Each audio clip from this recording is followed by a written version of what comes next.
Hi. In this short lecture, I want to talk to you about gender in language and culture in language. So, studies show us that there are differences in the way that men and women talk. Specifically, we know that when female friends get together, when women get together, they tend to discuss personal and domestic topics, right? Things that deal with their private lives, things that deal with their home lives. They talk about family, health, relationship problems, reproductive matters, right? Guys, that means they're talking about sex, weight, food, and clothing. With men, we know that when they get together, they tend to discuss things like music, current events, sports, business, and oddly enough, other men. Now, both groups, both men and women, like to gossip, although it turns out that when women gossip, it's usually more derogatory, meaning that they usually talk about people meanly, right, or in negative ways. Now, of course, these differences in the way that we talk in our communication topics can lead to relationship issues or relational issues between men and women. Indeed, there are big differences in the way that men and women communicate, and in some ways, it's a miracle that we get together at all. So there are some similarities. For example, both men and women use language to build and maintain social relationships. We use language to maintain romantic relationships and friendships, etc. But the way that we accomplish these goals are different.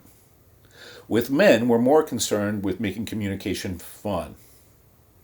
With women, we find that they tend to talk about feelings, relationships, and personal problems. And on a broader scale, when we talk to men, how do you feel about communication? They say, well, I like it. With women, when we ask them, how do you feel about communication? The answer is, we need it. Now, obviously, there's a big difference between liking something and needing it, right? So this speaks to another one of these basic differences between the way that different genders communicate. Now, thankfully, women, who we've already talked about possess a higher level of emotional intelligence on average, spend more time than their husbands communicating in ways that help maintain their relationship.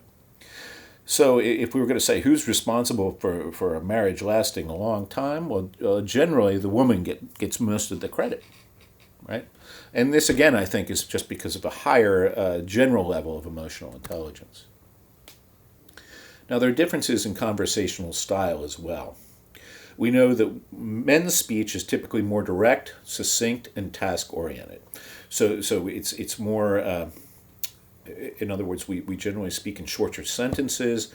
We're generally very specific about things, and we communicate in an effort oftentimes just to get things done.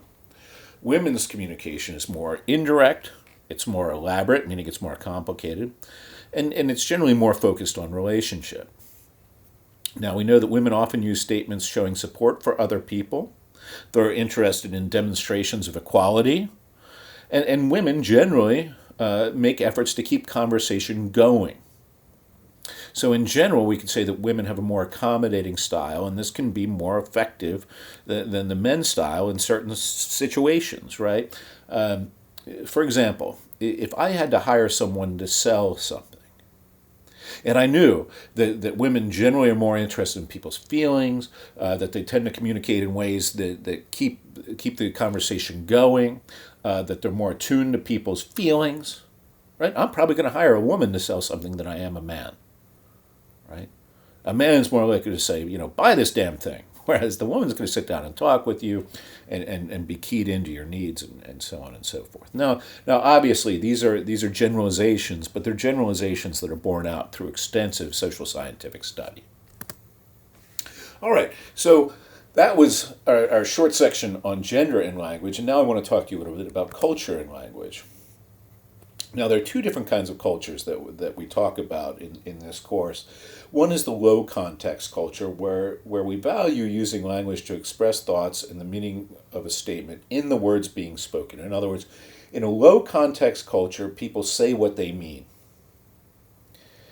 In a high context culture, we value using language to maintain social harmony. So we're very cautious in a high context culture about using language in ways that might upset others, right?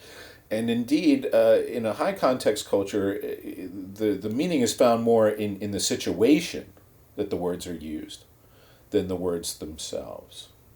And of course, this can contribute to cultural conflict. So in the United States, for example, it's a very low context culture. People in the United States are very blunt and very direct with one another while they communicate. People from certain Middle Eastern cultures are much more attuned to high context. And they're much more interested in not saying exactly what they mean. Indeed, saying what you mean can at times be viewed as insulting. So as a result, oftentimes when people from the United States and people from these Middle Eastern cultures get together, it can create misunderstandings. Where the people from the Middle Eastern culture feel like the Americans are being rude when they're just using language the way that they traditionally use it. So we also talk about elaborate versus succinct speaking styles. So language that's richer, more expressive is considered elaborate.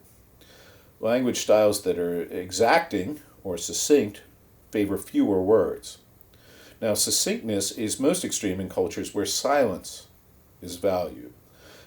Many Native American cultures, American Indian cultures, favor succinctness and silence. Indeed, they'd say that a way to handle a social situation where you don't know what's going on, the best way to handle that is to be silent. Now, there are also differences in formality and informality according to culture. And formality is really all about defining a person's social position.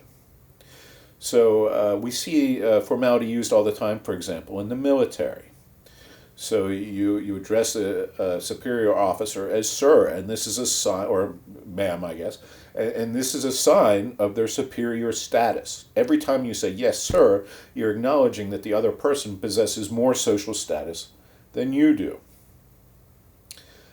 So in Western cultures, in the United States, Canada, and Australia, for example, in these particular Western cultures, what we find is that we're very informal about communication.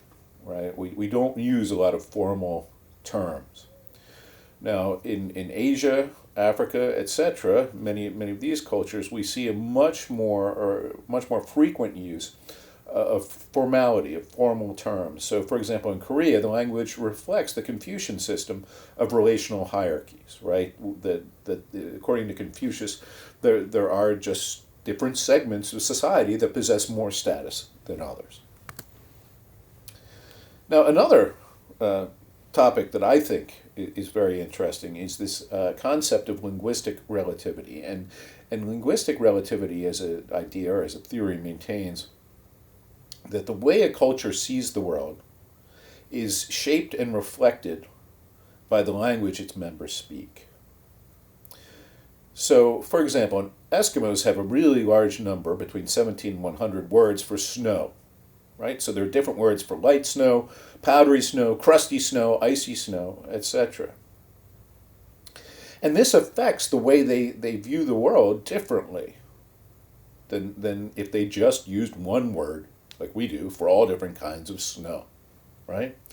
We know also, for example, that if we take people that speak more than one language, if we take a bilingual person, and we put them in an MRI machine, and monitor their brain while they speak different languages, right? That literally the way their brain fires, the way the neurons fire in their brain, changes according to the language that they're speaking. So in other words, they think differently when they use different languages. And in a way, this isn't really surprising, I don't think, because we can't think without language. Right?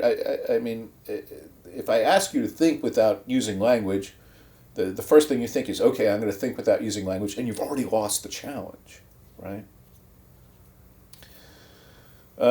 So the ultimate form of linguistic relativity, or the most extreme form of linguistic relativity, is what's known as the Sapir-Whorf hypothesis, which maintains that the structure of a language, the language itself, determines a speaker's perception and categorization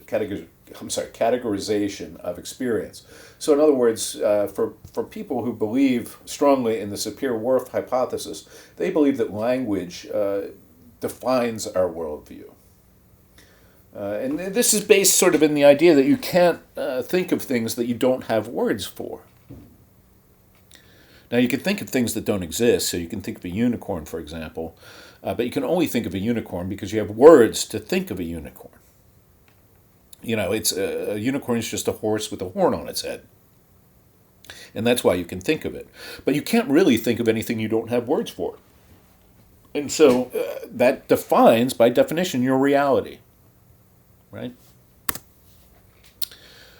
So one example of this is the Hopi people, the American Indian, the Native American Hopi people. So in English, we use nouns all the time to characterize people or objects as being fixed or constant, right? So my car is red, or Bob is angry. The Hopi view these things as constantly changing, and so as a result, their language encourages the people in their culture to view the world as a sort of a movie, whereas we tend to talk of the world as a snapshot or as a still picture, right? The water is running, right? That makes it seem like it's we've captured a moment in time, and that's different than thinking of things as constantly changing. All right, well, I hope that was interesting, and I hope you learned something. Thanks for joining me, and that's it for Chapter 6 in your textbook.